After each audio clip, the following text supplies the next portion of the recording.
I gotta tell you that. Straight music. You've been playing some hot shit every week.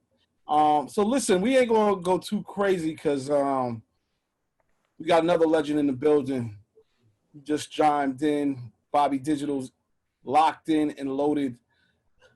The RZA himself. What's happening, my brother? Bong bong. What up, family? Word up, man. Thank you for making it. I got one question. Is Neil really on his bed like that, or that's like a picture, yo? No, he on the bed. That's how you doing it, son. It's just like, man, the quarantine is working for you. What up, family? How y'all brothers doing, yo? All's well. It's good. Blessed, man. Blessed, man. How you doing? How's everything? All blessed, all blessed. You know what I mean? I just got the phone, yo, with the legend, Mario Van Peebles and shit, talking about, New Jack City. I don't know, y'all remember New Jack City, right? Yeah. He's just telling me all these stories, yo, about how that shit went down and shit. I'm thinking about having him come and help me out on season 2 of the Woo series. You know what I mean? Give him a few episodes to direct, and because we're about to go into the deeper into that 90s shit. So I was just chopping up with him and just, out here just building, just keeping, the culture, really putting the culture in places that we didn't think it was going to make it to, you know what I mean? No doubt. No doubt, man. I mean, I feel like the conversation could go so many directions with you, and it's crazy, because I'm thinking, I'm like, damn, you the new Mario Van Peebles. You doing movies, you producing shows, obviously the music thing, the Good Humor record, which is so needed. It's just so much going on, I guess let's start with the soundtrack for the movie you produced. Let's talk about Cutthroat City, and that success and what's going on with that first. Well, Cutthroat City, it's based in New Orleans. But at the same time, it's about 4 young black men, or young men, right? Because one brother is actually a white brother, you know what I mean? And hold on. Like us. Everybody yelling at the kids. Yeah, I'm on a Zoom. I thought I was on a jack. Nah, you know what I mean? Got like 50 DJs and shit. Oh, because I moved. Okay. Anyway, yo, bong, I'm back in the building. No So, like I said, I ain't from New Orleans, but the story of 4 young men, you know what I mean, who got aspirations to make it somewhere and end up seeing those aspirations turn to desperations. That could be anywhere. That could be Chi-Town with the gun violence, you know what I mean? That could be Flint with the poison water. That could be Staten Island, you know what I mean? When the crack hit us, it hit us like a hurricane. So the movie is touching on when your aspirations turn to desperations, what's your options, right? And for us, a lot of our options is just either street pharmaceuticals, you know what I mean? Or as they call it, pocket entrepreneurship, you know what I mean? Digging pockets or whatever. So the film goes into that. And then the soundtrack, I have my brother Adrian Miller, who, he manages Anderson Park. He came on as my music supervisor and just really brought together a lot of good music.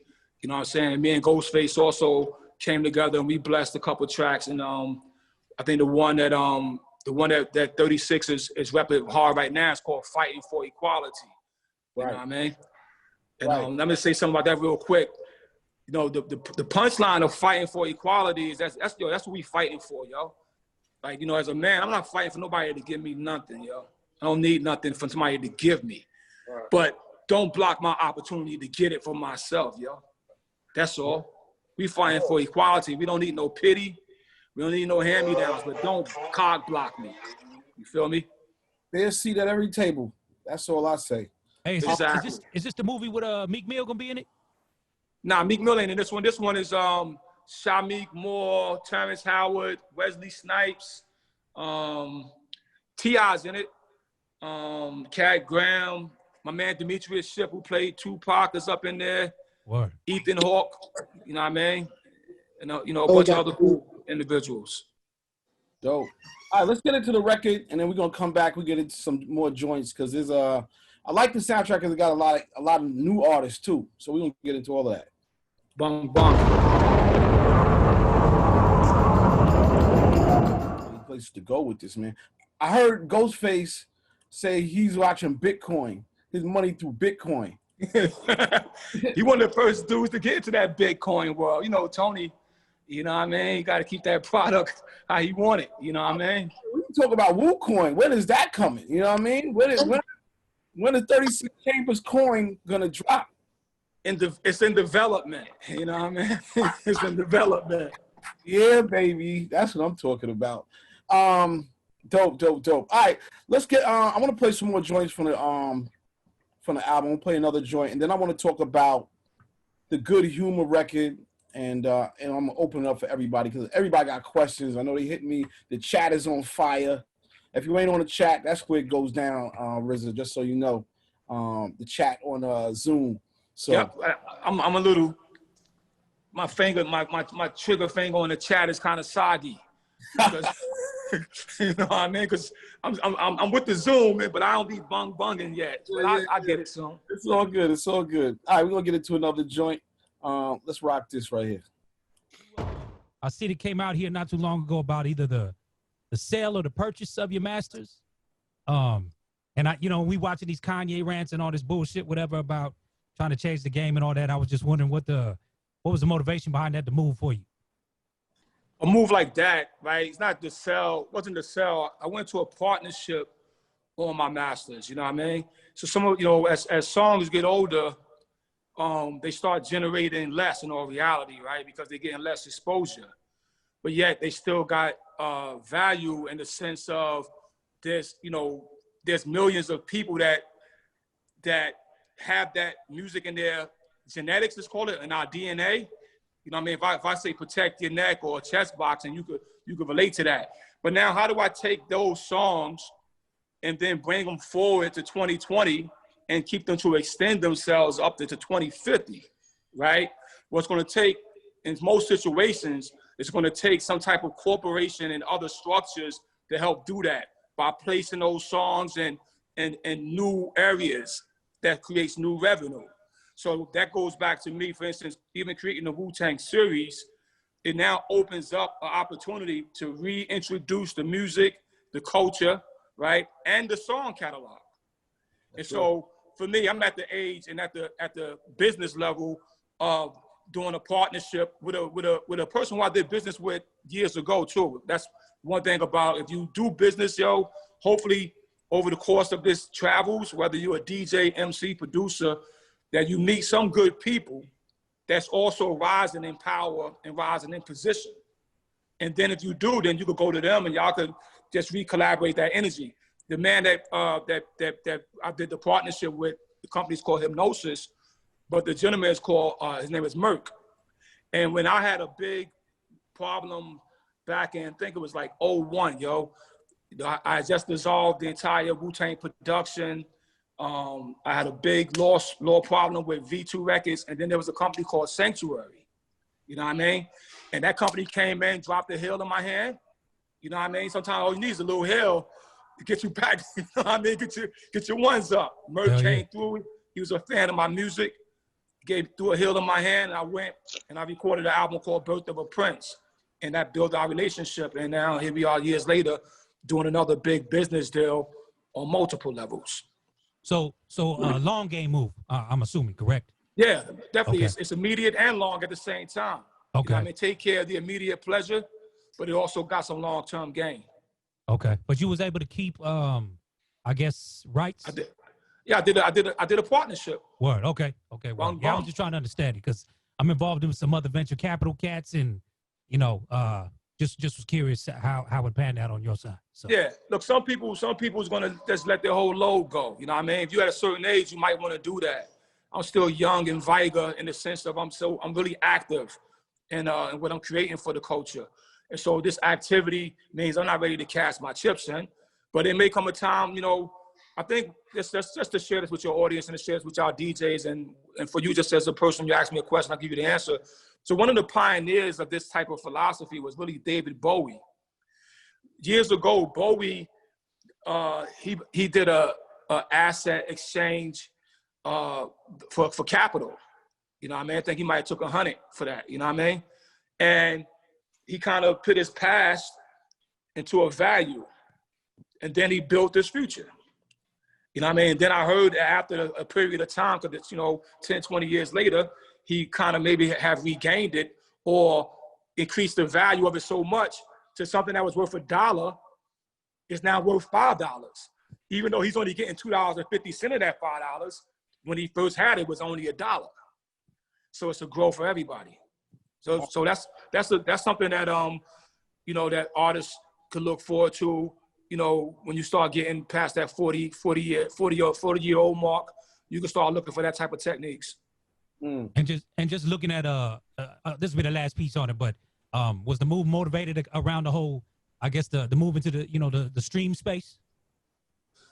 Now for me, it was just motivated from me having the activity in the film space. You know what I mean? So I have what you would call an aggregator. You know what I mean by that? Yeah, for sure. You go over that? All right. All right, word, okay. Man. Well, big ups, no doubt, man. Always fire with you. Bung bung. So the future piece, that's what my question is. So I respect the whole building off your past. That's amazing. That's awesome. For the future now, 36 Chambers is now the new vehicle to promote, to produce, market, everything all over again, sort of like the rebirth of everything you've been doing. Is that sort of the lane? So like all these new records, everything's going to be coming out through that. What's the future with 36 Chambers? Yeah, so 36 Chambers, which I know some people think of corporation, INC or LLC. I call it 36 Chambers ALC. It's a lifestyle company, you know what I mean? It's going to be putting out, future music from the team, grabbing young artists, giving them a chance. We got young brothers from both coasts, a young brother from Chicago. Just being that, it's a way of giving back, but yet still entrepreneurial, building forward at the same time. We also got this thing called 36 Cinema, which is crazy. I'm going to talk about that for one quick second. So it's just like on 36 Cinema, right? We get like 5,000 people, right, to come and watch a movie together at the same exact time, 9 p.m. on a Friday night. And it may be an old Kung Fu movie. And then they all chatting to each other. And during quarantine, right, you got families who can't get around each other and can't really have that. It's different than watching Netflix, because Netflix, you just, you watch it at your own, your own time schedule. For this particular gag, everybody shows up at 9 o'clock. And at one point, we had 7,000 people just sitting there watching the same film and chatting with each other about things they love. So 36 is looking to, to build communal experiences, to keep the music going. As you hear on the Cutthroat City soundtrack, you hear some of the boom bap vibe, you hear the modern production vibe. If you go into my man, the Batman from out of brother from the South who dropped a hot song on there, you'll see that it's incorporation of culture. I know at our age, at one point, we thought the culture was going like this and people trying to fight for their position. But at the end of the day, you know what I mean? It's everything that's happening is part of evolution. You know what I mean? And if we don't evolve as a unit, then somebody get left in the cave. You know what I mean? And my duty being that a man who did leave the cave and was able to evolve myself into other worlds, whether it's in the entrepreneurship or even in the movie shit, or now with a label that could get other young kids a chance to express their art without that filter.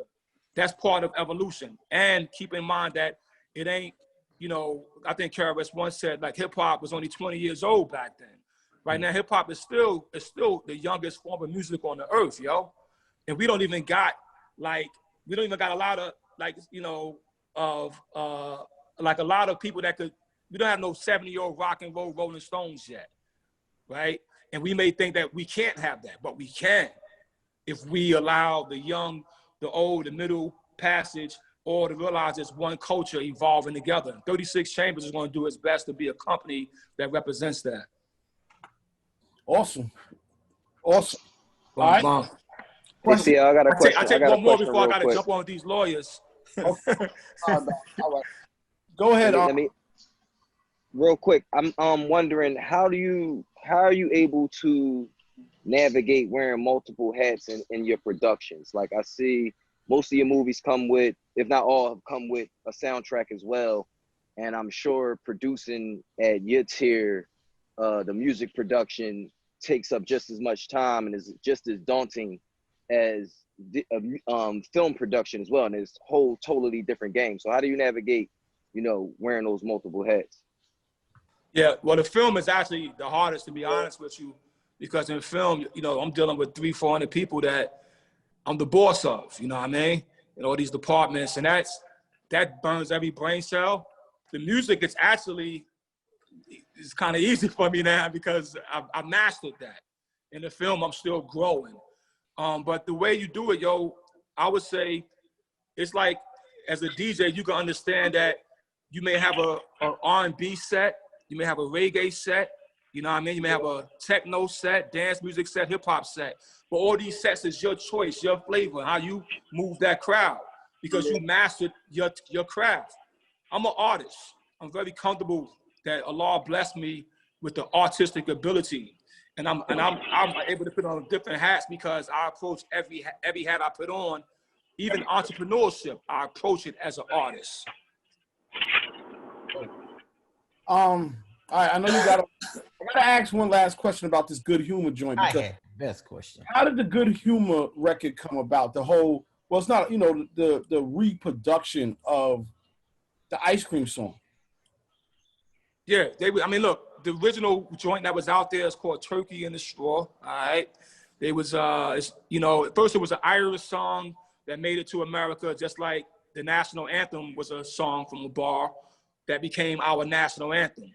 But this Turkey in the Straw song, it was used for racial slurring. It was like, nigga, get a watermelon, nigga, get a watermelon shit, you know what I mean? And when the truck is going down the street, it's saying that, because that's what it said before, in the 20s, 30s, 40s, and 50s and all that, right?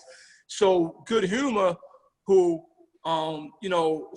supply the trucks with a lot of ice cream, they was like, yo, we should change it. Because the original ice cream truck was Good Humor. And then they sold that part of their business. So they had nothing to do with it. But I think as a corporation, and I hope more corporations do this, they took it upon themselves like, yo, we could change it. Let's they respect the RZA. I think they read my book, The Tao of Wu. So they know that I'm about positivity. And they reached out and was like, yo, would you be interested in changing this negative and replacing it with something positive? And I was like, yo, that's what I'm all about. I'm about a better tomorrow, yo. And so they negotiated it with me, got my team involved, and I was like, yo, I sat down in front of my piano, which I'm in front of right now, and had my wife and my son come, come play coach, make sure that it wasn't no rah-rah, bring the motherfucking ruckus, you know what I mean? And produce something that was joyful, full of love, you know what I mean? And that was the bong bong of it. Man, awesome. I know you gotta go, man. Yo, get that other brother his chance real quick though. He busting like he was K Slay. What up, fam? If it's all right, I just want to do an old school question for you, man.